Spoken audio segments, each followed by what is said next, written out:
Bom dia, estamos de volta para o nosso bate-papo matutino aqui. Lembrando que esse vídeo que está no YouTube também vai virar podcast, no podcast do Quatro Coisas. Procura lá no Spotify, se você preferir só ouvir, já que aqui esse vídeo é bem simples, sem corte, só um bate-papo, falando aqui dos bastidores do canal, comentários de vocês e trocando uma ideia aqui sobre o que pode gerar, o que não pode gerar, futuros conteúdos e vídeos para o canal.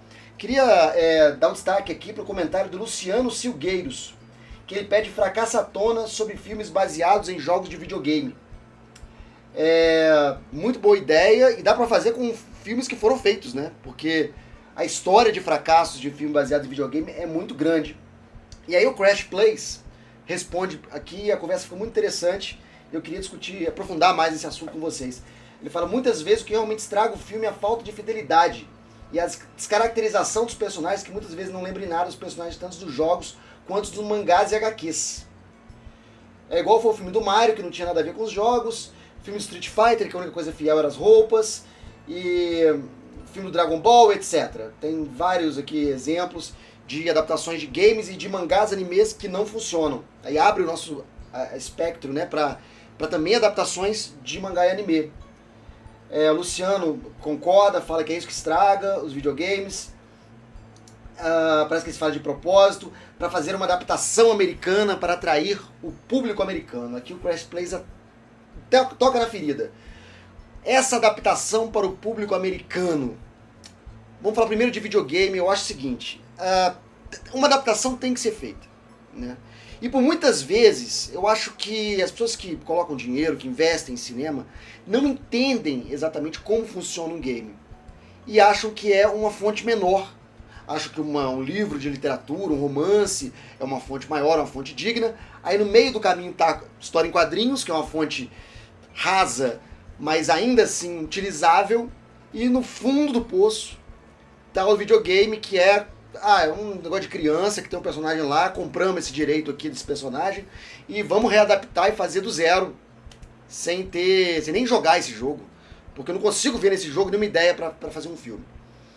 E fora que a dinâmica do videogame, o storytelling do videogame e a capacidade de você interferir nos destinos do personagem, você não vai ter no cinema. Vai ser uma história fechada. Praticamente você vai assistir as cutscenes. Então tem uma diferença grande entre a narrativa de game para a narrativa de cinema. E essa versão se complica e demorou décadas para eles, está demorando ainda, né, para eles conseguirem entender o conceito da narrativa de videogames e conseguirem fazer uma boa transferência desse conceito para o cinema. Porque a gente tem que entender o seguinte, o mercado de cinema e o mercado de videogames são mercados diferentes. O mercado de cinema é amplo, é blockbuster, principalmente desse tipo de cinema, do cinemão americano, com muito orçamento e muita bilheteria, que chega a 1 bilhão, 500 milhões de bilheteria, né, de ingressos vendidos, de dólares. Então, e o videogame é nicho, é um público muito específico. Quadrinhos, a mesma coisa. Os fãs são fortes, falam alto, mas é um público que não paga o investimento de um filme. O filme precisa ser adaptado para um público mais amplo, que ultrapasse as barreiras da fandom. Só que tem que ultrapassar sem alienar, sem perder os fãs que vão ser sua ponta de lança, que vão divulgar o seu trabalho para quem não conhece. Então esse equilíbrio é muito difícil. E quando se fala em anime e mangá, agora vai ter adaptação em live action do One Piece, que vai ser difícil, porque o One Piece tem 1 trilhão de publicações, né? Que parte ali, que recorte vai ser feito nessa história imensa para virar o live action. Então, e aí tivemos outros exemplos, 1 milhão de exemplos aqui, tivemos o Ghost in the Shell, tivemos o Dragon Ball, tivemos o Last Airbender, Avatar, né? Tivemos Death Note, Samurai X, entre outros. E nessa versão para o público americano é que a coisa se perde. Versão de cultura japonesa para o público americano é muito difícil, porque apesar do Japão ter reconstruído a sua cultura, a cultura pop do Japão é uma coisa muito recente, vem do pós-guerra, o Japão ficou mais de 10 anos, por volta de 10 anos, ocupado pelos Estados Unidos e recebendo muita influência cultural americana. Foi uma overdose de cultura americana que os japoneses tomaram desde que se renderam, né, incondicionalmente na guerra. E o Japão virou um aliado estratégico daquela região para evitar a expansão soviética em cima do Oriente. China, Coreia, Japão e tal.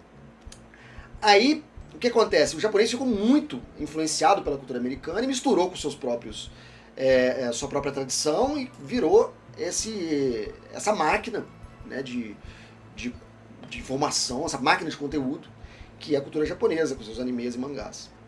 O cinema japonês também. Então, o que acontece? Apesar de ser muito influenciado pela cultura americana, tem seu próprio discurso, tem seu próprio jeito de falar, tem suas próprias formas de contar história. A cultura japonesa não passou pela influência greco-romana, então o teatro japonês é diferente, as histórias japonesas são diferentes, as lendas japonesas são diferentes, não é judaico-cristã. Então é outra história, é realmente outro planeta. Então, apesar de muito influenciada, mantém muitos traços muito específicos. Então, o jeito do texto e da interpretação dos atores e o jeito que as histórias são contadas no original de mangá e anime é diferente de como são contadas nos Estados Unidos. E alguma tradução tem que ser feita. E essa tradução é que complica. Porque o japonês é muito overacting, é muito exagerado, é tudo muito expansivo, como é que chama? É muito vivo, né? Então, pro americano é mais conteúdo. Quando o americano tenta imitar para ficar igual, fica brega. Fica muito cafona. Então, para fazer essa adaptação é muito, muito difícil. Então é uma sensibilidade completamente diferente de entonação, de gestos, e que na hora de fazer uma adaptação, se ela for muito fiel, ela vai se perder no exagero, e se ela for muito adaptada, ela vai se perder na falta de referência com o material original. Então é uma conta difícil mesmo de fazer. O cara tem que ser muito criativo para bolar um formato que dialogue com essas duas influências conflitantes. A gente viu no Quatro Coisas de Sonic, eu contei uma história que é exatamente isso. Queriam transformar o Sonic em uma marca global. Então tinham que adaptar o personagem para o mercado americano. E acharam que o Sonic falava muito mais com o mercado japonês, parecia um personagem de mangá. E aí fizeram um monte de alterações esdrúxulas, colocaram o Sonic numa banda de rock, colocaram o dente afiado, colocaram a namorada loura pro Sonic. E aí chegou nos Estados Unidos alguém com, né, Madeleine Schroeder, né, com uma cabeça privilegiada, falou, não, isso aqui não vai dar certo. Vamos redesenhar o personagem, mexer algumas coisas no storytelling, mexer algumas coisas no jeito de contar a história, no jeito de apresentar o personagem. Vamos redesenhar para ele parecer menos com o personagem de mangá e mais com o personagem da Disney, né? Menos Pokémon e mais Mickey. E assim foi feito. O Sonic foi lançado no mercado americano e dominou o mercado americano com uma proposta diferente de um mascote que não era comportadinho, que não era família, que não era com apelo extremamente infantil, que era o caso do Mario e outros. Ele virou um mascote adolescente, um mascote irreverente, um mascote contestador, um mascote radical, né, que era a gíria da época. E foi muito bem sucedido. Então, voltando ao assunto, adaptar videogame e mangá e anime para o cinema americano vai bater sempre nessa dificuldade, que é a narrativa, que é a estética e que é a interpretação, que são diferentes do material fonte e precisam ser melhor pensadas para o mercado americano, o mercado global, porque nós estamos vendo hoje um domínio americano sobre... Hoje não, né? Pelo menos nos últimos 80 anos, um domínio americano sobre a cultura pop mundial, coisa que tem visto alguns momentos aí de um pouco mais de abertura, como o Oscar desse ano mostrou, do Parasita, vencer como o melhor filme estrangeiro e o melhor filme do ano. Então é uma abertura do mercado americano para outras influências, mas o mercado americano é muito fechado, tem o sujeito de contar história e nós brasileiros somos absolutamente influenciados por ele. A cultura japonesa, claro, tem sua influência, principalmente nesse mercado de nicho, do nerd mais ali, hardcore, que corre atrás, que assiste mangás, que assiste anime, sabe tudo. Mas o público geral tá naquele esquemão de novela.